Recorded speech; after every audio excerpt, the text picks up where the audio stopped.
ആദരണീയ മാതാജി, സ്നേഹം നിറഞ്ഞ ഗോപാൽജി, വേദിയിലും സദസ്സിലുമുള്ള ബഹുമാന്യരെ, എല്ലാവർക്കും എൻ്റെ സാദര പ്രണാമം. ഞാനിന്നിവിടെ വന്നപ്പോൾ തന്നെ എന്നോടൊരു വിഷയത്തിനെ ആസ്പദമാക്കി സംസാരിക്കണമെന്ന് പറഞ്ഞിട്ടുണ്ടായിരുന്നു. അതുകൊണ്ട് ഞാൻ അതിനൊരു ചെറിയ തയ്യാറെടുപ്പുമായിട്ടാണ് നിങ്ങളുടെ മുന്നിൽ നിൽക്കുന്നത്. അത് സ്ത്രീയുടെ മഹത്വവും മാന്യതയും സ്വാതന്ത്ര്യവും ഉയർത്തിപ്പിടിച്ച ആർഷഭാരതം എന്നുള്ളതാണ്. അപ്പോൾ ഞാൻ ആ വിഷയത്തിനെ അതിനോട് അനുബന്ധിച്ചുള്ള കാര്യങ്ങളായിരിക്കും നിങ്ങളോട് സംസാരിക്കുക എന്നുള്ളതൊന്ന് പറഞ്ഞോട്ടെ. പൊതുവേ നമ്മൾ ഇതൊരു ധാരാളം ചർച്ച ചെയ്തു പോയൊരു വിഷയമാണ് എന്ന് തോന്നാൻ സാധ്യതയുണ്ട്. എവിടെ പോയാലും നമ്മൾ സ്ത്രീയുടെ സ്വാതന്ത്ര്യവും മാന്യതയും സമത്വവുമാണല്ലോ പറയുന്നത്. ഇതൊരു ചർവണമായി പോയില്ലേ എന്ന് തോന്നാൻ സാധ്യതയുണ്ട്. എന്നാൽ അങ്ങനെയല്ല ഈ കാര്യം എന്നുള്ളതാണ്. പൊതുവെ ഈ ഒരു വിഷയം ഇതിന് ചുറ്റിപ്പറ്റിയുള്ള ആധുനിക ചർച്ചകൾ നടക്കുന്നത് കൂടുതലും ഒരു പാശ്ചാത്യവും വൈദേശികവുമായിട്ടുള്ളൊരു രാഷ്ട്രീയ പരിസരത്തിലോ അല്ലെങ്കിൽ ഒരു ആധുനിക പുരോഗമന പ്രസ്ഥാനങ്ങളുടെ പശ്ചാത്തലത്തിലുമാണ് ഇത്തരം ചർച്ചകൾ നടത്തുക. ഭാഗ്യവശാൽ നമ്മളെ സംബന്ധിച്ച് നമുക്ക് ഇത്തരം ഒരു ശക്തികളുടെയും കൂട്ടുപിടിക്കാതെ സ്വതന്ത്രമായിട്ട് സ്വതസിദ്ധമായിട്ട് ഈ വിഷയത്തിനെ കൈകാര്യം ചെയ്യാനുള്ള ഒരു അനുഭവ സമ്പത്തുണ്ട്. നമുക്ക് ആയിരക്കണക്കിന് വർഷങ്ങളുടെ ഒരു സാമൂഹിക സാംസ്കാരിക പശ്ചാത്തലം ഈ വിഷയത്തിലുണ്ട് എന്നുള്ളത് വളരെയധികം അഭിമാനകരമായിട്ട് പറയാവുന്നതാണ്. ഇപ്പോൾ പഴയ ഭാരതത്തിനെക്കുറിച്ച് സംസാരിക്കാൻ, ആർഷഭാരതത്തിനെക്കുറിച്ച് സംസാരിക്കാൻ പറഞ്ഞതുകൊണ്ട് തന്നെ ഒരു വേദ കാലഘട്ടം മുതൽ ഗുപ്ത കാലഘട്ടം വരെയുള്ളൊരു കാലപരിധി എടുത്ത് അതിൻ്റെ ഉള്ളിൽ നിന്നുകൊണ്ട് കാര്യങ്ങൾ സംസാരിക്കാം എന്നുള്ളതാണ് ഞാൻ വിചാരിച്ചിരിക്കുന്നത്. മധ്യകാലത്തിലോട്ടും ആധുനിക കാലഘട്ടത്തിലോട്ടും വന്നു കഴിയുമ്പോൾ കഥ കുറച്ചും കൂടെ വിശേഷപ്പെട്ടതാണ്. അന്നത്തെ സ്ത്രീയുടെ അവസ്ഥയിൽ നിന്ന് നമ്മളൊന്ന് മൂക്കുകുത്തി താഴോട്ടൊന്ന് വീണിട്ടുണ്ടെന്നും പലതരത്തിലുള്ള മൂല്യച്യുതികളും സംഭവിച്ചിട്ടുണ്ടെന്നുള്ളതൊക്കെ കാണാൻ പറ്റും. പക്ഷേ അതൊരു തനി വിഷയമാണ്, അത് തന്നെ സംസാരിക്കേണ്ടതാണ്. അതുകൊണ്ട് അതിലേക്ക് പോകുന്നില്ല, വിഷയത്തിൽ ഊന്നി നിന്നുകൊണ്ട് വരാം. അപ്പോൾ പൊതുവേ ഒരു പുരാതന ഭാരതത്തിൻ്റെ ഒരു സാംസ്കാരിക ജീവിതം, ഒരു സാമൂഹിക ജീവിതം പരിശോധിക്കുമ്പോൾ നമുക്ക് മനസ്സിലാവുന്നത് സ്ത്രീയുടെ ജീവിതം ധർമ്മപരമായും ആധ്യാത്മികപരമായും ബൗദ്ധികപരമായും വളരെ ഉന്നതമായ ഒരു അവസ്ഥയിൽ തന്നെ ഉണ്ടായിരുന്നു. ജ്ഞാനത്തിൻ്റെ എല്ലാ വേദികളിലും സ്ത്രീയുടെ ശബ്ദം കേട്ടിരുന്നു. എല്ലാ ധർമ്മസഭകളിലും സ്ത്രീയുടെ ശബ്ദം വളരെ ഉറക്കെ കേട്ടിരുന്നു. ഭരണസിംഹാസനത്തിലും യുദ്ധഭൂമിയിലും ഒരുപോലെ അവളുടെ ചുവടടികൾ പഴിഞ്ഞിട്ടുണ്ടായിരുന്നു എന്നുള്ളത് നമുക്ക് കാണാൻ പറ്റും. സ്ത്രീകൾ ഗുരുക്കന്മാരായിരുന്നു, അവർ തത്വചിന്തകന്മാരായിരുന്നു, അവർ വേദ ശ്രോതാക്കളായിരുന്നു. വേദപഠനത്തിലും തത്വചിന്തയിലും എല്ലാ കാര്യത്തിലും അവർ മുൻപന്തിയിൽ നിന്നിരുന്നു. എല്ലാ ചടങ്ങുകളിലും അവർ സജീവമായി പങ്കെടുത്തിരുന്നു. ഇതിനുള്ള ധാരാളം തെളിവുകൾ നമ്മുടെ വേദസാഹിത്യത്തിലും ഉപനിഷത്തുകളിലും അനേക പുരാണ സന്ദർഭങ്ങളിലുമായിട്ട് നമുക്ക് കണ്ടെത്താൻ സാധിക്കും. പുരുഷാർത്ഥങ്ങളായിട്ട് നമ്മൾ പറയുന്നത് ധർമ്മ, അർത്ഥ, കാമ, മോക്ഷങ്ങളാണല്ലോ. അപ്പോൾ ധർമ്മമാർഗത്തിലൂടെ നേടിയ ധനം വേണം. ധർമ്മമാർഗത്തിലൂടെ നേടിയ ധനം ഉപേക്ഷിച്ച് നമുക്ക് എല്ലാ കാമനകളെയും ധർമ്മത്തിൽ ഊന്നി നിന്നുകൊണ്ട് പൂർത്തീകരിക്കാൻ പറ്റണം. അതിനുശേഷം നമുക്ക് മോക്ഷപ്രാപ്തി വേണം എന്നുള്ളതാണ് സങ്കല്പം. അങ്ങനെ വരുമ്പോൾ ശരിക്കും ഒരു സമൂഹം പുരോഗമനപരമാണോ എന്ന് തിരിച്ചറിയുന്നത് എവിടെയാണ്? സ്ത്രീക്ക് മോക്ഷത്തിനുള്ള അർഹതയുണ്ടോ എന്ന് ചിന്തിക്കുന്നിടത്താണ്. അപ്പം ധർമ്മം സ്ത്രീകളെല്ലാം പാലിക്കേണ്ടതാണ്, സംശയമൊന്നുമില്ല അതിനകത്ത്. സഹധർമ്മിണിയായിട്ടും കൂടെയുള്ള പാതിവൃത്യം അനുഭവിക്കുന്ന ഭാര്യയായിട്ടും ഉത്തമ പുത്രിയായിട്ടും ഒക്കെ സ്ത്രീക്ക് ധർമ്മം അനുഷ്ഠിക്കുന്നതിൽ തർക്കമൊന്നുമില്ല, അതങ്ങനെ തന്നെ വേണം. അർത്ഥവും നിങ്ങൾ വിനിയോഗിച്ചോളൂ. പക്ഷേ ആ പടികളെല്ലാം കഴിഞ്ഞ് അവസാനത്തെ പടിയായിട്ടുള്ള മോക്ഷത്തിന് സ്ത്രീക്ക് എത്രത്തോളം അർഹതയുണ്ട്, അവിടെയാണ് ശരിക്കും ഒരു സമൂഹം സ്ത്രീക്ക് കൊടുത്തിരിക്കുന്ന മാന്യതയും സ്വാതന്ത്ര്യവും ഒക്കെ കടന്നു വരുന്നത്. അപ്പോൾ ഈ ഒരു വിഷയം ചിന്തിക്കുമ്പോൾ മോക്ഷപ്രാപ്തിക്ക് സ്ത്രീക്ക് അർഹതയുണ്ടോ, അവിടെ ഏറ്റവും വലിയ സ്വാതന്ത്ര്യം ആവശ്യമുണ്ടോ എന്ന് കണ്ടു.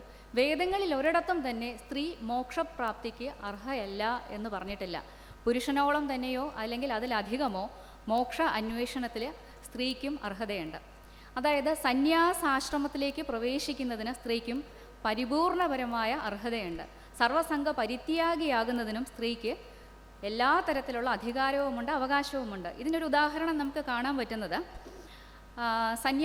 പൂർണ്ണ സന്യാസദീക്ഷ സ്വീകരിക്കുന്നതിന് മുമ്പ് ഒരു വിരജാ ഹോമം എന്ന് പറയുന്നൊരു കർമ്മം, ഒരു ഹോമം അനുഷ്ഠിക്കും. വിരജാ മന്ത്രം ചൊല്ലിയിട്ടാണ് ഈ വിരജാ ഹോമം അനുഷ്ഠിക്കുന്നത്.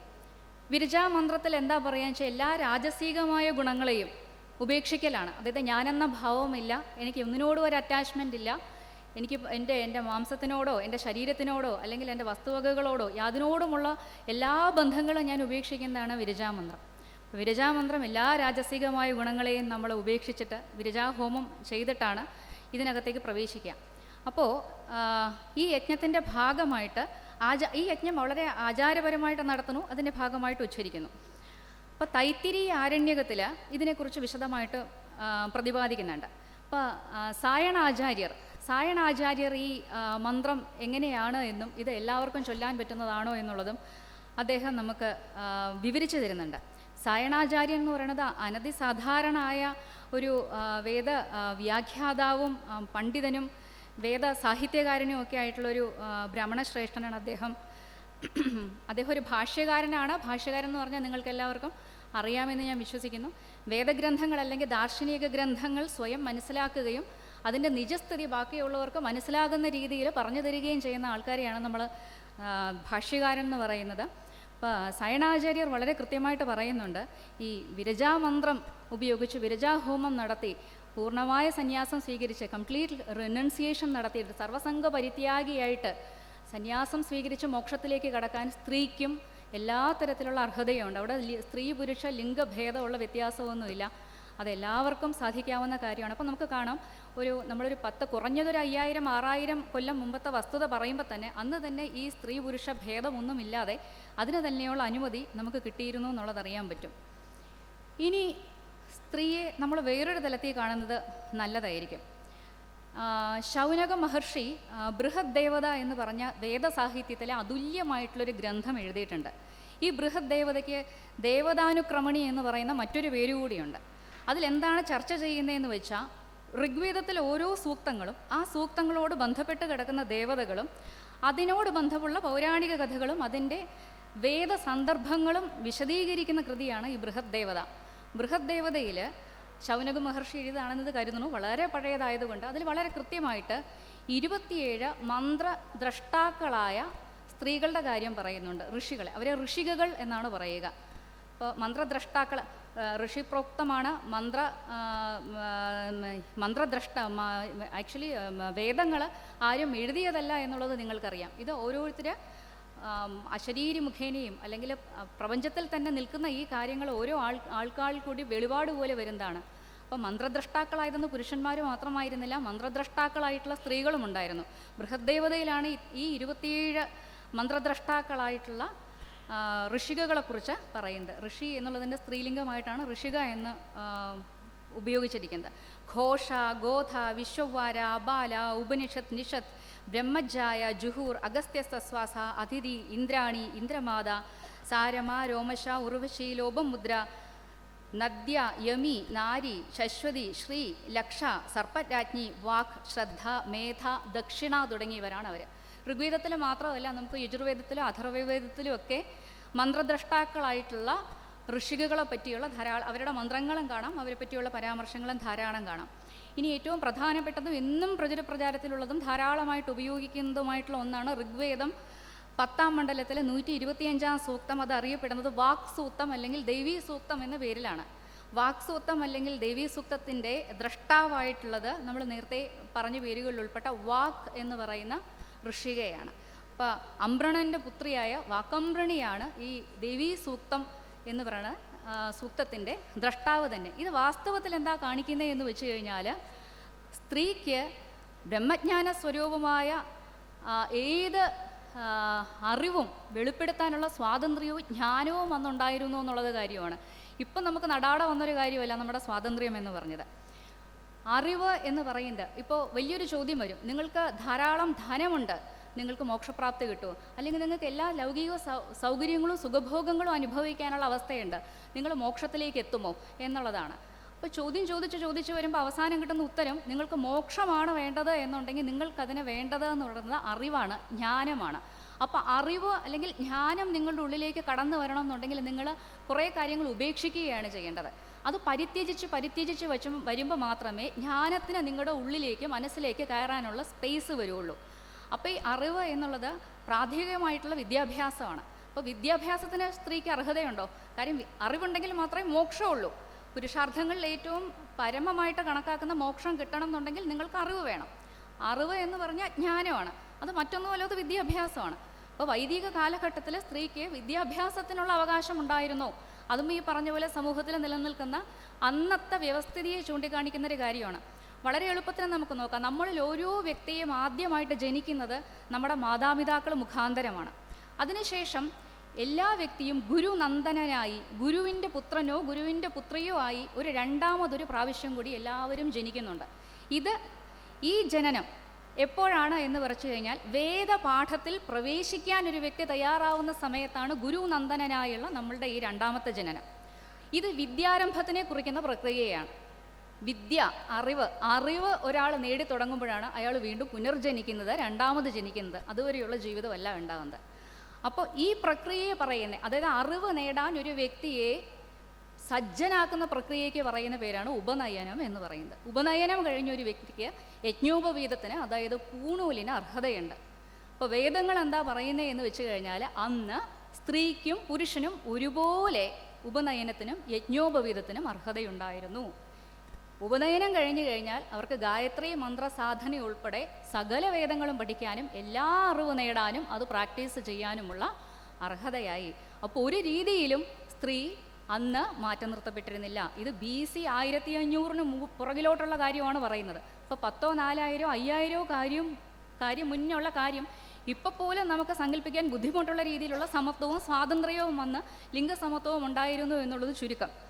ഇനി സ്ത്രീക്ക് എന്തെങ്കിലും രീതിയിൽ അറിവ് നേടാൻ യോഗ്യയല്ല, ഒരു സെക്കൻഡ് ക്ലാസ് സിറ്റിസൺ ആണ് ഈ ലിംഗത്തിൽ ജനിച്ചു പോയതുകൊണ്ട്. മാതാശ്രീ നേരത്തെ പറഞ്ഞതുപോലെ ഈ വസ്ത്രമെടുത്ത് അണിഞ്ഞു പോയതുകൊണ്ട് എന്തെങ്കിലും കുറവുണ്ട് എന്ന് ആരെങ്കിലും പറയുകയാണെങ്കിൽ അത് വൈദികമല്ല എന്ന് മാത്രം മനസ്സിലാക്കുക. എന്തുകൊണ്ടാണ് ആർഷഭാരതത്തിലൂന്നി സ്ത്രീയുടെ വിഷയങ്ങളെപ്പറ്റി സംസാരിക്കണം എന്ന് പറഞ്ഞപ്പോൾ എനിക്ക് സന്തോഷം ഉണ്ടായതിന് ഒരു കാരണമുണ്ട്. കാര്യം നമ്മൾ വളരെ ട്രൂ ആയിട്ടുള്ള കാര്യത്തിലോട്ട് തിരിഞ്ഞു നോക്കിയെങ്കിൽ മാത്രമേ നമുക്ക് അതിൽ നിന്ന് പാഠങ്ങൾ ഉൾക്കൊള്ളാൻ പറ്റുള്ളൂ. മിഡീവൽ ടൈമിലും അത് കഴിഞ്ഞ് ആധുനിക കാലത്തും ഇതിനകത്ത് ഒരുപാട് അപഭ്രംശങ്ങളും അപച്യുതികളും വന്നിട്ടുണ്ട്. നമ്മൾ അത് മനസ്സിൽ പേറിക്കൊണ്ടാണ് നടക്കുന്നതെന്നുണ്ടെങ്കിൽ എവിടെയെങ്കിലും അങ്ങോട്ടുള്ള ഫോൾസ് നരേഷൻസിലോ അല്ലെങ്കിൽ തെറ്റായ കൂട്ടിച്ചേർക്കലിലോ പെട്ട് ഭാരതത്തിലെ സ്ത്രീയും പാരതന്ത്ര്യം അനുഭവിക്കുന്നവളാണെന്നോ നമുക്കും ഒരു മാന്യതയും ബഹുമാന്യതയും ഒന്നും ഒരിടത്തും കിട്ടിയിരുന്നില്ലെന്നോ ചിന്തിച്ച് തെറ്റിദ്ധരിച്ച് വശമാവാൻ ഇടയാവും. അങ്ങനെയല്ല എന്നുള്ളത് കൊണ്ട് തന്നെയാണ് നമ്മുടെ അടിസ്ഥാന പ്രാമാണിക ഗ്രന്ഥങ്ങളായ വേദങ്ങളിൽ എന്ത് പറഞ്ഞിരുന്നു, ആയിരക്കണക്കിന് വർഷത്തോളം നമ്മൾ എന്താണ് പ്രാക്ടീസ് ചെയ്തിരുന്നത് എന്നുള്ളതിൻ്റെ റിലവൻസ് വരുന്നത്. നമുക്കൊന്ന് പരാശര സ്മൃതി എന്നും ഹരിതധർമ്മസൂത്രം എന്നും പറഞ്ഞ് രണ്ട് പ്രധാനപ്പെട്ട പൗരാണിക ഗ്രന്ഥങ്ങളുണ്ട്. പരാശര സ്മൃതിയിലും ഹരിതധർമ്മസൂത്രത്തിലും ബ്രഹ്മവാദിനികളെന്നും സദ്യോവധുക്കളെന്നും രണ്ട് തരത്തിലുള്ള സ്ത്രീകളെ പറ്റി പരാമർശിക്കുന്നുണ്ട്. ബ്രഹ്മവാദിനികളെന്നും സദ്യോവധുക്കളും എന്നാണ് അവർ പറയുക. ബ്രഹ്മവാദിനി എന്ന് പറഞ്ഞു കഴിഞ്ഞാൽ 7-8 വയസ്സോടുകൂടി കുമാരിയായിരിക്കുന്ന അവസ്ഥയിൽ തന്നെ അവരുടെ ഉപനയനം കഴിഞ്ഞ് അവർ യജ്ഞോപവീതം എല്ലാം അണിഞ്ഞ് ഇവർ വേദപഠനത്തിനായിട്ട് ബ്രഹ്മജ്ഞാനവും ആത്മസാക്ഷാത്കാരത്തിനും ആത്മാന്വേഷണത്തിനും വേണ്ടിയിട്ട് പോകുന്ന സ്ത്രീകളുടെ കൂട്ടത്തിനെയാണ് നമ്മൾ ബ്രഹ്മവാദിനികളെന്ന് പറയുക. ഈ ബ്രഹ്മവാദിനികൾക്ക് തന്നെ അവർക്ക് സ്വാതന്ത്ര്യമുണ്ട്, അവർക്ക് വേദപഠനം എല്ലാം കഴിഞ്ഞു, വിദ്യാഭ്യാസം എടുത്തോളൂ, വേദപഠനം എന്നുള്ളതിന് വിദ്യാഭ്യാസം എടുത്തോളൂ, അതല്ല, അതിലും ഉത്കൃഷ്ടമായ മികച്ച ഒരു കാര്യമാണ്. തത്തുല്യമായിട്ട് നമുക്ക് വേണമെങ്കിൽ ഇപ്പോൾ കാണാം. ഈ ബ്രഹ്മവാദിനികൾ അവരുടെ വിദ്യാഭ്യാസം പൂർത്തിയാക്കി കഴിഞ്ഞാൽ അവർക്ക് ജീവിതത്തിൽ തിരഞ്ഞെടുപ്പിനുള്ള ചോയ്സ് ഉണ്ട്. ഒന്നുകിൽ അവർക്ക് ആത്മീയ അന്വേഷണത്തിൻ്റെ പാതയിൽ ഇതിനെ തുടരാം, അവർക്ക് സമ്പൂർണ്ണ സന്യാസിമാരായിട്ട് മാറാം, മോക്ഷമാർഗത്തിൽ അവർക്ക് സഞ്ചരിക്കാം. അല്ല എന്നുണ്ടെങ്കിൽ അവർക്ക് വിവാഹം ചെയ്ത് ഗൃഹസ്ഥാശ്രമത്തിലേക്ക് പ്രവേശിക്കുകയും ചെയ്യാം. ഇനി സദ്യോവധുക്കളെ പറ്റി പറയുകയാണ് എന്നുണ്ടെങ്കിൽ ഇവർക്ക് വിവാഹത്തിന് തൊട്ട് മുമ്പാണ് ഉപനയനം നടക്കുക. ഉപനയനം എന്ന് പറയുന്ന പ്രക്രിയ നമ്മൾ എന്താണെന്ന് കണ്ടു. അത് വിദ്യാരംഭം കുറിക്കലാണ്. ഒരു പുതിയ വിദ്യ പഠിക്കാനായിട്ട് ഒരാളെ സജ്ജമാക്കുന്ന പ്രക്രിയ മാത്രമാണ് വിദ്യാരംഭം, ഉപനയനം എന്ന് പറയുന്നത്. അപ്പോൾ സദ്യോവധുക്കൾക്ക് അവരുടെ വിവാഹത്തിന് തൊട്ട് മുമ്പായിട്ടാണ് ഈ ഉപനയന പ്രക്രിയ കഴിയുന്നത്. അത് കഴിഞ്ഞാൽ ഉടനെ അവർ ഗൃഹസ്ഥാശ്രമത്തിലേക്ക് കടക്കുകയാണ്. ഇത് വേറൊരു കാര്യം നമ്മളോട് പറയുന്നുണ്ട്, അത് നമ്മൾ ശ്രദ്ധിച്ചു കഴിഞ്ഞാൽ മനസ്സിലാവും. എന്തുകൊണ്ടാണെന്ന് വെച്ചാൽ ഗൃഹസ്ഥാശ്രമം എന്ന് പറയുന്നത് ഒരു സ്ത്രീയെ സംബന്ധിച്ച് വളരെ ത്യാഗനിഷ്ഠയോടുകൂടി അനുഷ്ഠിക്കേണ്ട ഒരു കർമ്മമാണ്.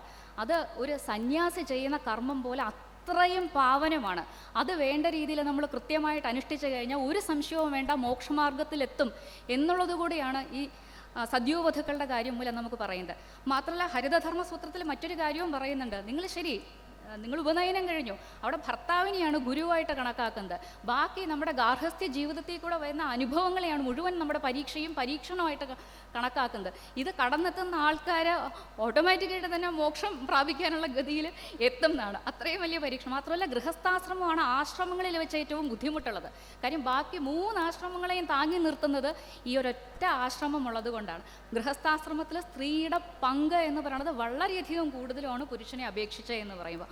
പുരുഷന് വിവാഹത്തിന് മുമ്പ് ഉപനയനവും വിദ്യാഭ്യാസവും വേദപഠനവും നിർബന്ധമാക്കിയപ്പോൾ സ്ത്രീക്ക് ഇതിന് ചോയ്സ് കൊടുത്തു. അവർക്കൊന്നുകിൽ ഈ പറഞ്ഞതുപോലെ ഒരു ബ്രഹ്മവാദിനിയായി ഉപനയനം കഴിഞ്ഞ് വേദപഠനത്തിൽ ഏർപ്പെട്ടതിന് ശേഷം വിവാഹത്തിൽ ഏർപ്പെടാം, അല്ലെങ്കിൽ അവർക്ക് സന്യാസിയായിട്ട് മോക്ഷമാർഗത്തിൽ പോകാം, അല്ലെങ്കിൽ സദ്യോവധുവായിട്ട് ഉപനയനം കഴിഞ്ഞുടനെ വിവാഹിതയായി ഗാർഹസ്ഥ്യ ജീവിതത്തിൽ കടക്കാം. തുടർന്ന് അവർ പഠിക്കണമെന്നും പറയുന്നുണ്ട്. ഇന്നത്തെ കാലത്ത് തന്നെ പെൺകുട്ടികളെ വിവാഹത്തിന് ശേഷം പഠിക്കണോ വേണ്ടയോ, ഇവർ വിടണോ വേണ്ടയോ, അവർ കുടുംബജീവിതത്തെ തളച്ചിട്ടാൽ മതിയോ എന്ന് ചിന്തിക്കുന്ന സമയത്താണ് അന്ന് പരാശര സ്മൃതിയും ഹരിതധർമ്മസൂത്രത്തിലും കൃത്യമായി പറയുന്നത് സദ്യോവധുക്കൾ വിവാഹം കഴിഞ്ഞ് ഭർത്താവിൻ്റെ വീട്ടിൽ പോയാലും അവർ തുടർന്ന് അവർക്ക് ആവുന്നിടത്തോളം അവർ വേദധർമ്മ പഠനം തുടർന്നുകൊണ്ടേയിരിക്കണം എന്ന് കൃത്യമായി പറയുന്നത്. വിദ്യാഭ്യാസത്തിൻ്റെ ഇമ്പോർട്ടൻസ് ഊന്നി കാണിക്കുന്ന ഒരു കാര്യമാണ്. ഇത് തമ്മിലുള്ളൊരു വ്യത്യാസം ശരിക്കും സ്ത്രീ ജീവിതത്തിലെ വിവിധ ദാർശനികതകളുടെയും സാമൂഹ്യ ബോധത്തെയും കൂടെ വെളിപ്പെടുത്തുന്ന ഒരു കാര്യമാണ് എന്നുള്ളത് നമ്മൾ കണ്ടു. കാര്യം ഒന്ന്, സ്ത്രീക്ക് ഒരു ചോയ്സ് എടുക്കാനുള്ള സ്വാതന്ത്ര്യം ഇവിടെ കൊടുക്കുകയാണ്. പുരുഷൻ ആ സമയത്ത് അവിടെ ആ ചോയ്സിനുള്ള സ്വാതന്ത്ര്യമില്ല. കാര്യം ഉറപ്പായിട്ടും പഠിച്ചെങ്കിൽ മാത്രമേ, വിദ്യ നേടിയിട്ട് മാത്രമേ അവൻ എന്ത് ചെയ്യാൻ പാടുള്ളൂ, ഗൃഹസ്ഥാശ്രമിയാകാൻ പാടുള്ളൂ.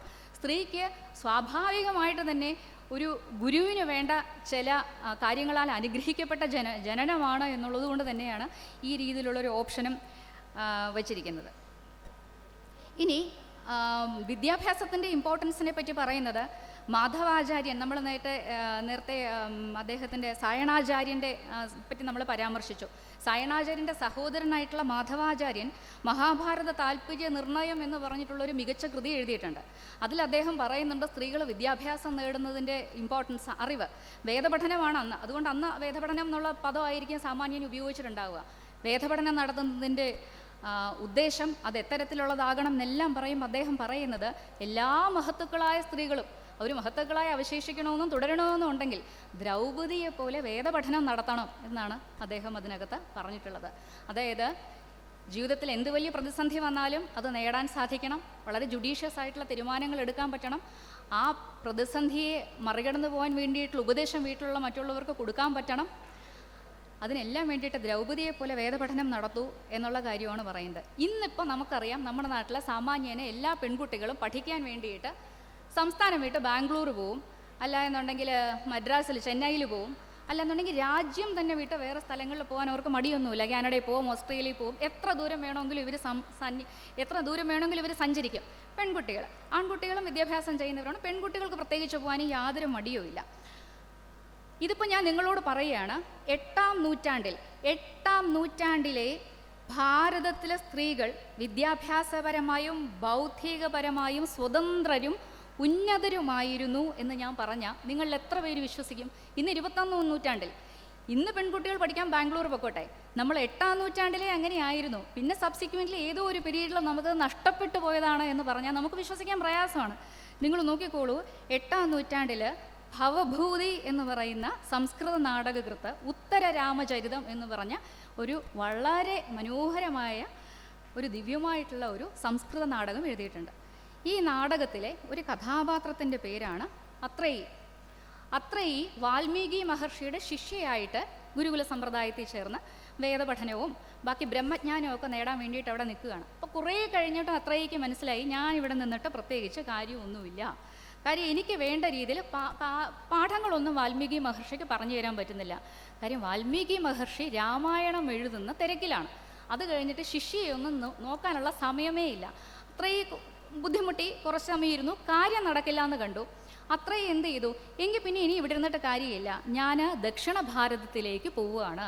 അവിടെയും മികച്ച ഗുരുക്കന്മാരുണ്ടല്ലോ, അഗസ്ത്യൻ മുതലായ മഹാഋഷിമാരുടെ കീഴിൽ ഇനി ബാക്കിയുള്ള വിദ്യാഭ്യാസം ചെയ്ത് കളയാമെന്ന് പറഞ്ഞുകൊണ്ട് 8ാം നൂറ്റാണ്ടിൽ കൗമാരക്കാരിയായ ഒരു പെൺകുട്ടി കാടും മലയും കൊള്ളക്കാരെയും വന്യജീവികളെയും ഒന്നും വകവയ്ക്കാതെ ദക്ഷിണ ഭാരതത്തിലെത്തി വേദങ്ങൾ മുഴുവൻ പഠിക്കുകയും മാത്രമല്ല അവർ സഞ്ചരിക്കുന്ന വഴിയിൽ അവരെപ്പോലെ വാസന്തി എന്ന് പറയുന്ന മറ്റൊരു കൗമാരക്കാരി ആയിട്ടുള്ള ഒരു യുവതിയും കൂടെ കണ്ടെത്തുകയും അവരുമായിട്ട് സൗഹൃദത്തിൽ ഏർപ്പെടുകയൊക്കെ ചെയ്തു എന്ന് പറഞ്ഞു കഴിഞ്ഞാൽ, അപ്പോൾ ബാക്കിയുള്ള ആൾക്കാർ ഇലയൊക്കെ പറിച്ച് നഗ്നത മറച്ചുകൊണ്ടിരുന്ന സമയത്ത് നമ്മുടെ നാട്ടിലെ സ്ത്രീകൾ ചെയ്ത കാര്യമാണ് ഞാനീ പറയുന്നത്. ഇപ്പോഴും മാത്രമല്ല അവർ വിദ്യാഭ്യാസം തേടി അന്യസ്ഥാനങ്ങളിൽ പോകുന്നത് അത് 8-ാം നൂറ്റാണ്ടിലും ആയിരുന്നു. അത് വളരെയധികം അത്ഭുതകരമായിരുന്നൊരു കാര്യമാണ്.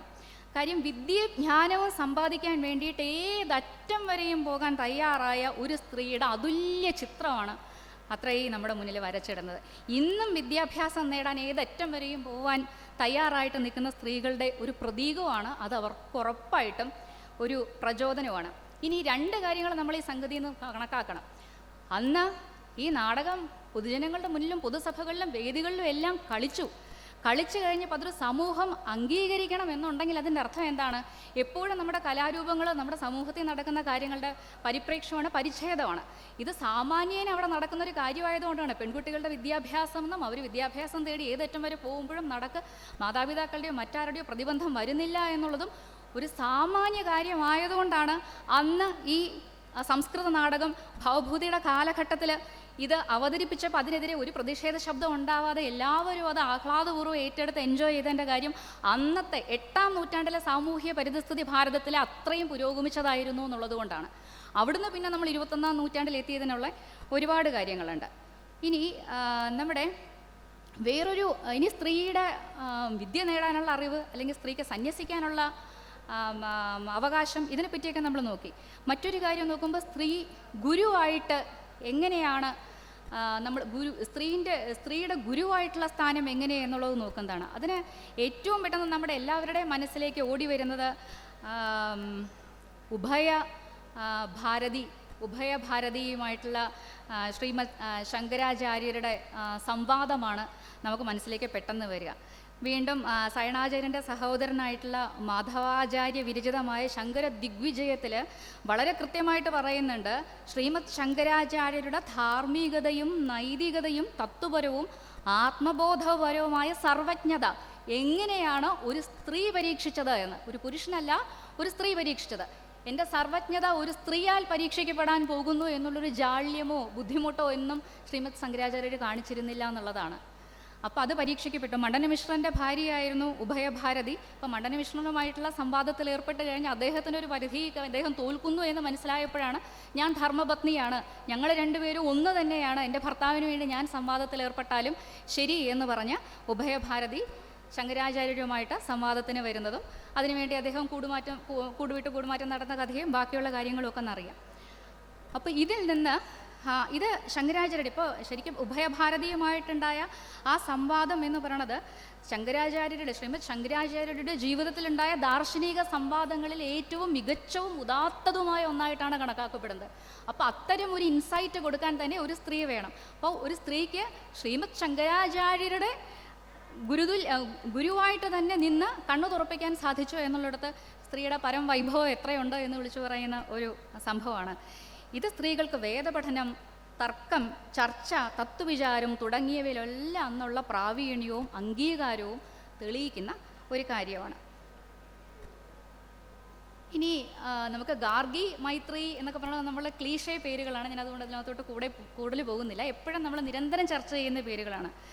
വാജജ്ഞ മഹർഷിയുടെ പുത്രിയാണ് ഈ ഗാർഗി വാജജ്ഞവി എന്ന് പറയുന്നത്. ഗാർഗി വാജജ്ഞവിയാണ് യാജ്ഞവൽക്യ മഹർഷിയെ ജനക മഹാസഭയിൽ വെച്ച് ചോദ്യങ്ങൾ ചോദിക്കുകയും സംവാദം നടത്തുകയൊക്കെ ചെയ്തത്. ഇത് ബൃഹദാരണ്യോപനിഷത്തിൽ വളരെ വിശദമായിട്ടത് പറയുന്നുണ്ട്. ബൃഹദാരണ്യോപനിഷത്തിൽ തന്നെ മൈത്രേയിയെ പറ്റിയും പറയുന്നുണ്ട്. മൈത്രേയി യാജ്ഞവൽക്യ മഹർഷിയുടെ ഭാര്യയായിരുന്നു. മൈത്രേയി യാജ്ഞവൽക്യ മഹർഷിയായിട്ടുള്ള ഏറ്റവും മികച്ച സംവാദങ്ങൾ നടക്കുന്ന യാജ്ഞവൽക്യ മഹർഷി ഗൃഹസ്ഥാശ്രമം ഉപേക്ഷിച്ച് സന്യാസത്തിന് പോകാനായിട്ട് തയ്യാറെടുക്കുന്ന ആ സമയത്താണ്. അപ്പോൾ തയ്യാറെടുക്കുന്ന സമയത്ത് അദ്ദേഹത്തിന് 2 പത്നികളാണ്, മൈത്രേയിയും കാർത്യായനിയും. രണ്ടുപേരെയും അടുത്ത് വിളിച്ചിട്ട് ചോദിക്കണു, ഞാൻ സന്യാസത്തിന് പോവുകയാണ്, എല്ലാം ഉപേക്ഷിച്ച സർവ്വസംഘ പരിത്യാഗിയായിട്ട് ഞാൻ എൻ്റെ സ്വത്ത് പങ്കുവയ്ക്കാൻ പോവുകയാണ്, നിങ്ങൾക്കിത് എങ്ങനെയാണ് പങ്കുവയ്ക്കേണ്ടത് എന്ന് ചോദിക്കണു. അപ്പോൾ മൈത്രേയി യാജ്ഞവൽക്യനോട് ചോദിക്കുന്ന കുറേ ചോദ്യങ്ങളുണ്ട്. ധനത്തിനെ സംബന്ധിച്ച്, ഈ ധനം എനിക്ക് കിട്ടിയാൽ എന്താണ് പ്രയോജനം, ഈ ധനം കൊണ്ട് എനിക്ക് മോക്ഷം വരുമോ, എനിക്കിതുകൊണ്ട് ആത്യന്തികമായിട്ടുള്ള ആനന്ദം വരുമോ, ഒരുപക്ഷെ നിങ്ങളുടെ മുഴുവൻ ധനവും കിട്ടിയാൽ എനിക്കിതിൽ എന്തെങ്കിലും കിട്ടുമോ എന്നുള്ള കാര്യങ്ങളെ പറ്റിയെല്ലാം ആ സമയത്ത് ചോദിക്കുകയും ധനം നിനക്ക് കിട്ടിയത് കൊണ്ട് പ്രത്യേകിച്ച് നിനക്ക് മോക്ഷത്തിന് വലിയ ഗുണമൊന്നും ഉണ്ടാവാൻ പോകുന്നില്ല എന്ന് പറയുകയും ചെയ്ത് കഴിഞ്ഞപ്പോൾ ഈ സന്യാസമാർഗം മൈത്രേയിയും ബ്രഹ്മവാദിനിയായിട്ടുള്ള മൈത്രേയിയും സ്വീകരിക്കുകയാണ് ഉണ്ടായത്. ഇതിൻ്റെ പുറകിൽ ഒരു ഇൻട്രസ്റ്റിംഗ് ആയിട്ടുള്ള മറ്റൊരു സ്റ്റോറി, എനിക്കത് ഇന്നലെയാണ് ഒരു സുഹൃത്തിനോട് സംസാരിച്ച് പറയാൻ പറ്റിയത്.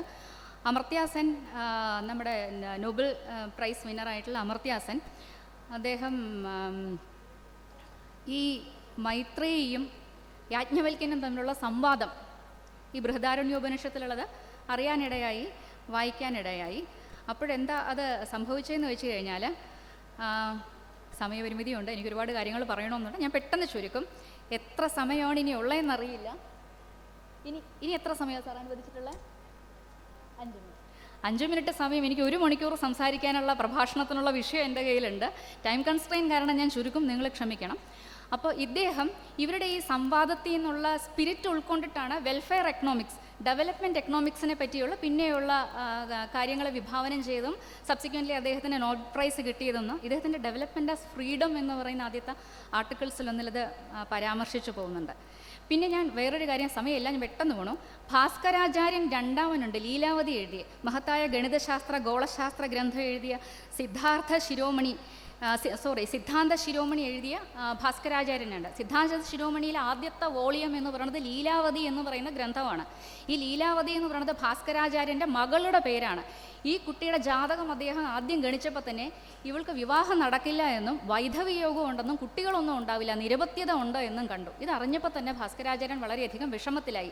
ഒരു മുഹൂർത്തം കണ്ടുപിടിച്ച് ഈ പെൺകുട്ടിയുടെ വിവാഹം നടത്തി കഴിഞ്ഞാൽ ഇതിൽ നിന്ന് പുറത്ത് കടക്കാൻ പറ്റുമെന്ന് പറഞ്ഞ് അദ്ദേഹം അതിനുവേണ്ടി ഒരു കപ്പ് പോലൊരു പാത്രം ഉണ്ടാക്കി, പാത്രത്തിനകത്തൊരു ദ്വാരം ഇട്ട് അത് വെള്ളത്തിൽ വെച്ചു. അപ്പോൾ എപ്പോഴാണോ ഇതിലൊന്ന് ഈ ജലം നിറയുന്നത് അതാണ് ആ ഉത്തമ മുഹൂർത്തം, അപ്പം വിവാഹം നടക്കണം എന്നുള്ളതാണ് ഗണിച്ച് ഭാസ്കരാചാര്യൻ അങ്ങനെ വെച്ചിരിക്കുകയാണ്. ഈ കൗതുകം കൊണ്ട് ലീലാവതി എന്ത് വന്നു വെച്ച് കഴിഞ്ഞാൽ ഈ വെള്ളം വെച്ചിരിക്കുന്ന ഇതിനകത്തൊന്ന് കുനിഞ്ഞു നോക്കി. അപ്പോൾ അവളുടെ വിവാഹ വസ്ത്രത്തിൽ നിന്നും മൂക്കുത്തിയിൽ നിന്നോ മറ്റോ ഒരു മുത്ത് അടന്ന് ഈ വെള്ളത്തിൽ വീഴുകയും കണക്ക് തെറ്റുകയും അങ്ങനെ കൃത്യസമയത്തില്ലാതെ വിവാഹം കഴിക്കുകയും ചെയ്യേണ്ടി വന്നുകൊണ്ട് ലീലാവതിയുടെ ഭർത്താവ് മരണപ്പെട്ടു. ഈ ലീലാവതിയുടെ ഭർത്താവ് മരണപ്പെട്ട് കഴിഞ്ഞപ്പോൾ വൈധവ്യം വന്നു. അന്നത്തെ ലീലാവതി കൗമാരക്കാരി. കാര്യം അന്ന് ഇത് എഴുതുന്ന ഭാസ്കരാചാര്യർക്ക് ഈ സിദ്ധാന്ത ശിരോമണി എഴുതുന്ന സമയത്ത് തന്നെ 35-36 വയസ്സ് എന്നാണ് കണക്കാക്കിയിരിക്കുന്നത്. മിഡ് 30s ഒരാളാണ്. അപ്പോൾ ഇവർ വളരെ ബാലിക, അല്ലെങ്കിൽ അന്നത്തെ സമ്പ്രദായം അനുസരിച്ചൊരു കൗമാരക്കാരിയായ പെൺകുട്ടിയാണ്. ഇവർ കടുത്ത വിഷാദത്തിലോട്ട് പോകുന്നു, ഭക്ഷണം കഴിക്കുന്നില്ല. ഇപ്പം നമുക്കറിയാം ഡിപ്രഷൻ എന്ന് പറയുമ്പോൾ എന്ത് വലിയ അസുഖമാണെന്ന്. അന്ന് ഭാസ്കരാചാര്യർ ഈ ലീലാവതിയെ പോയി അവളുടെ വീട്ടിൽ നിന്ന് തിരിച്ച് കൂട്ടിക്കൊണ്ടുവരുന്നതിന് ശേഷം മകളെ ഈ വിഷാദരോധത്തിൽ നിന്ന് രക്ഷിക്കാൻ വേണ്ടിയിട്ട് എന്താണ് ചെയ്യുന്നതെന്ന് വെച്ച് കഴിഞ്ഞാൽ, അച്ഛൻ അവൾക്ക് ഓരോ ദിവസവും കണക്കിൻ്റെ ഓരോ സമസ്യകൾ ഇട്ട് കൊടുക്കുകയാണ്. വളരെ ബുദ്ധിമുട്ടുള്ള ഓരോ പ്രോബ്ലം സോൾവ് ചെയ്യാൻ ഇട്ട് കൊടുക്കുകയാണ്. അപ്പോൾ ഊണും ഉറക്കവും ഇല്ലാതെ ഭ്രാന്തിയെ പോലെ ഇരുന്ന അവൾ ഈ കണക്ക് ചെയ്യാൻ വേണ്ടിയിട്ട് ഓരോ ദിവസവും ഉണർന്ന് ഊർജ്ജസ്വലയായിട്ട് വരികയാണ്. അങ്ങനെ അച്ഛൻ മകൾക്ക് കൊടുത്ത കണക്കുകളാണ്, ആ സമസ്യകളും അതിൻ്റെ ഉത്തരങ്ങളുമാണ് ലീലാവതി എന്ന് പറയുന്ന അതിമികച്ച ഒരു ഗ്രന്ഥമുണ്ടായത്. ഇതിലും നമ്മൾക്ക് ചിന്തോദ്ദീപമായിട്ടുള്ളൊരു കാര്യമുണ്ട്. ഇന്നത്തെ നാട്ടിൽ ഇന്ന് നമുക്ക് എത്ര പെൺകുട്ടികളെ ഇതുപോലെ അവർ ഹസ്ബൻഡിൻ്റെ വീട്ടിലൊരു അട്രോസിറ്റി നേരിടുന്നുവെന്നോ, ഒരു ബുദ്ധിമുട്ടാണെന്നോ, ഒരു ഡൊമസ്റ്റിക് വയലൻസ് ആണെന്നോ, ഒരു ഡിപ്രഷൻ ആണെന്നോ പറയുമ്പോൾ നമുക്ക് കാരുണ്യത്തോടെ തിരിച്ച് കൂട്ടിക്കൊണ്ടുവരാൻ പറ്റുന്നു എന്നുള്ള ഒരു കാര്യമുണ്ട്. ഒരച്ഛനൊരു മഹത്തായ ഗ്രന്ഥം എഴുതി മകൾക്ക് വേണ്ടി ഇത് സമർപ്പിച്ച് ഒരു ഗണിത പണ്ഡിതയെ ലോകത്തിന് കൊടുക്കുന്ന രീതിയിലുള്ളൊരു ഉദാത്തമായൊരു മാതൃക നമ്മുടെ കയ്യിലുണ്ട്.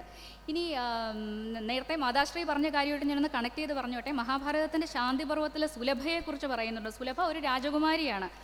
അതിനുശേഷം അവർ ബ്രഹ്മവാദിനിയായി സന്യാസിയായി പോയൊരു മാതാശ്രീയാണ്.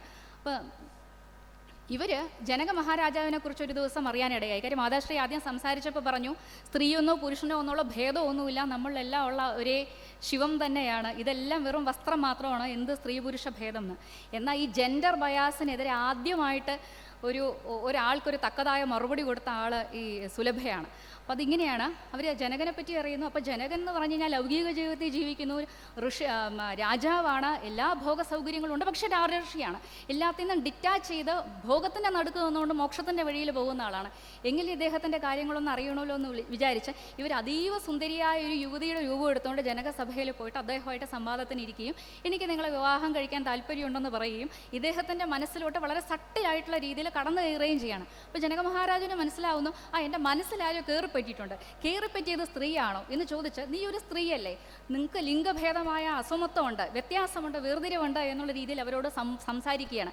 അപ്പോൾ അവർ അദ്ദേഹത്തിനെ കളിയാക്കിക്കൊണ്ട് ചോദിക്കുകയാണ്, നിങ്ങളല്ലേ പണ്ഡിതൻ, നിങ്ങളല്ലേ വേദപഠനം പൂർത്തിയാക്കിയ ആൾ, നിങ്ങളല്ലേ ഇതിൻ്റെ മറുകര കണ്ടു എന്ന് പറഞ്ഞ ആൾ, എന്നിട്ട് നിങ്ങൾ എന്നിലും ഞാനിലും വിഭിന്നം കാണുകയാണോ, എന്നെ സ്ത്രീ എന്നും നിങ്ങളെ പുരുഷനെന്നും പറയുകയാണോ എന്ന് പറഞ്ഞ് അദ്ദേഹത്തിന് ആത്മജ്ഞാനം ഉണ്ടാക്കി കൊടുക്കുന്ന ഒരു സന്ദർഭമുണ്ട്. പിന്നെ ചിത്രകൂട വനത്തിലുണ്ടായിരുന്ന സമയത്ത് നമ്മളുടെ അനസൂയ മാതാവിനും അവരുടെ അനസൂയ മാതാവിൻ്റെ അടുത്ത മന്ദാകിനി നദി ഒഴുകിയെത്തിയതും ത്രിമൂർത്തികളുടെ അവരുടെ മക്കളായിട്ട് ജനിക്കുന്നതും സ്ഥാണുമാലയ അമ്പലത്തിൻ്റെ കഥയും ധാരാളം പറയാനുണ്ട്. കാര്യം അനസൂയ മാതാവ് ഇരിക്കുന്ന സമയത്ത് അവരുടെ കുടങ്ങൾ സ്വയമേ ഉണ്ടായി വന്ന് അതിൽ ഗംഗാജലം നിറയുമായിരുന്നു എന്നാണ് തപശക്തിയുടെ ഫലമായിട്ട്. അതുപോലെയാണ് മന്ദാകിനി നദി ഒഴുക്കിക്കൊണ്ട് വന്നതുമൊക്കെ വളരെ രസകരമായ കഥയാണ്. അപ്പോൾ സമയപരിമിതി കൊണ്ട് ഞാനതൊന്നും പറയുന്നില്ല, അതെല്ലാം ഞാൻ സ്കിപ്പ് ചെയ്തു പോവാണ്. പിന്നെ കൗശികൻ്റെ ഭാര്യ ഈ സൂര്യൻ ഉദിക്കാതെ പോട്ടെ എന്ന് പറഞ്ഞ് ശപിക്കുമ്പം ആ തപശക്തി കൊണ്ട് അടുത്ത ദിവസം സൂര്യഭഗവാനെ ജ്വലിപ്പിച്ചുയർത്തുന്നതും എല്ലാം അനസൂയ ദേവിയുടെ തപഫലമാണ്. ഇനി ഗുരുക്കന്മാരായിട്ട് സ്ത്രീകൾ വിളങ്ങുന്നതിൻ്റെ ഉത്തമ ഉദാഹരണമാണ് നമുക്ക് ശ്രീരാമകൃഷ്ണ പരമഹംസ ദേവൻ്റെ ഗുരുവും ഭൈരവി ബ്രാഹ്മണിയാണ്, അതും ഒരു സ്ത്രീയാണ്. അപ്പോൾ തന്ത്രവിദ്യയിലും കൂടി വളരെയധികം പാണ്ഡിത്യമുണ്ടായിരുന്ന ഭൈരവി ബ്രാഹ്മണിയാണ് അദ്ദേഹത്തിനെ കാളി ഭക്തനാക്കുന്നതും കാളിയെ പ്രത്യക്ഷ കാളിയായിട്ട് കാണാനുള്ള ഇടവരുന്നതും തന്ത്രവിദ്യ ഉപാസകനാക്കി മാറ്റുന്നതും അദ്ദേഹത്തിനെ തേടി വരികയായിരുന്നു. അപ്പോൾ അതിനകത്ത് വിശദമായിട്ട് പറയുന്നുണ്ട് ശ്രീരാമകൃഷ്ണ പരമഹംസൻ ഹംസദേവൻ എങ്ങനെയാണ് ഭൈരവി ബ്രാഹ്മണി മകനെ നിന്നെ ഞാൻ കണ്ടുപിടിച്ചല്ലോ എന്നും പറഞ്ഞൊരു ബോട്ടിൽ നിന്ന് വന്നിറങ്ങി ഉടൻ തന്നെ കെട്ടിപ്പിടിച്ച് ആനന്ദാശ്രു ഒഴിക്കുന്നതും. അപ്പോൾ അമ്മയെ എങ്ങനെ അറിയാമായിരുന്നു എന്ന് ചോദിച്ച് അവർ തമ്മിൽ നടക്കുന്ന സംവാദമൊക്കെ വളരെയധികം നമ്മൾക്ക് ഈ പറഞ്ഞ പോലെ ഒരു ആത്മീയമായിട്ടുള്ളൊരു വിരുന്ന് തന്നെ തരുന്നൊരു കാര്യമാണ് ഈ കാര്യങ്ങളെല്ലാം. ഞാൻ രണ്ട് കാര്യം കൂടെ പെട്ടെന്ന് പറഞ്ഞോട്ടെ. നമ്മുടെ മാർക്കണ്ഡേയ പുരാണത്തിൽ ഉൾപ്പെടുന്ന ഒരു കഥയുണ്ട്, രാജ്ഞി മദാലസയുടെ കഥയാണത്. അത് പറയാതെ പോയാൽ എനിക്കൊരു വിഷമം വരും.